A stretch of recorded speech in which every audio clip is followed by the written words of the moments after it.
Asterisk rides around on escalators all day. Asterisk when do we get to the stream?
In a bit lol.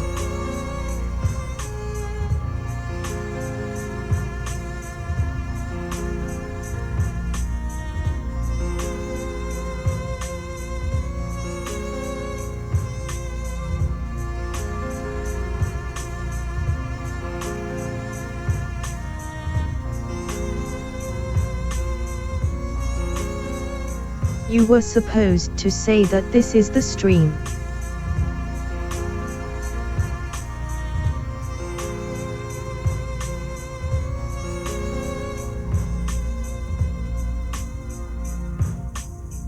Oh my bad, lol.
The world is teeming with unnecessary people. It's God's decision that I fight.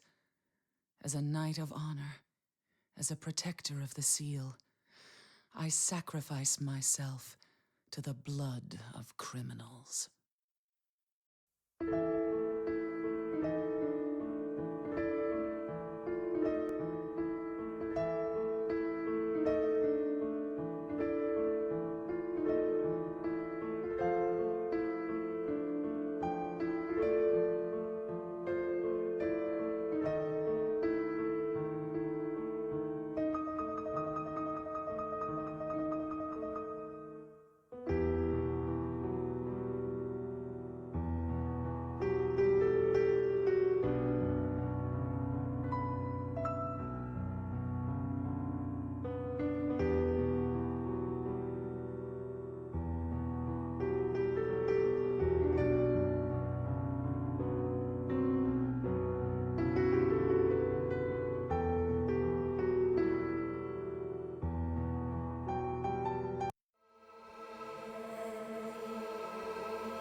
Does Maria look like your girlfriend?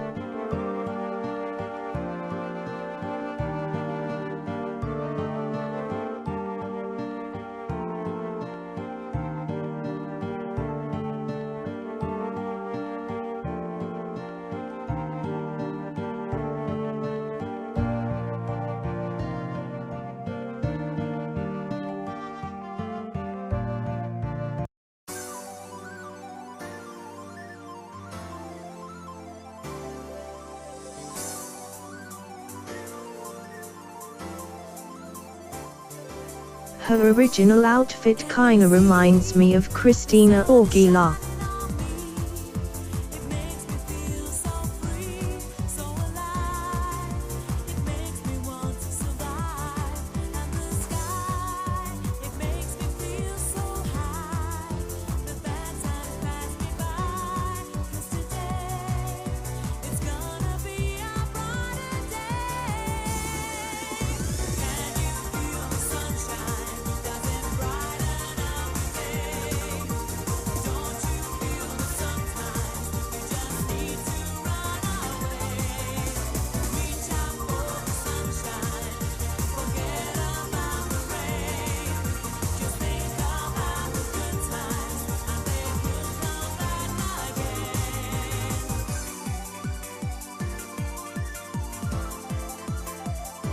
Isn't this from Sonic Racing?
Welcome back to Twitch Goth.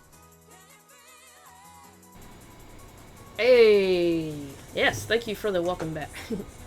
Ooh, Merc, you were just chatting up a storm, weren't you?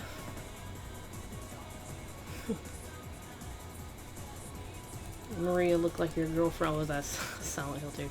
Her original outfit kind of reminded me of Christina. Actually, Christina Aguilera and Cameron Diaz were both like, they took inspiration from them for her design. So actually, you're pretty spot on.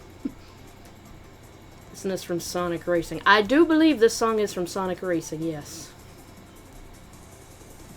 Alright. I didn't know 3 messages was a storm. What? Okay, well maybe not so much a storm.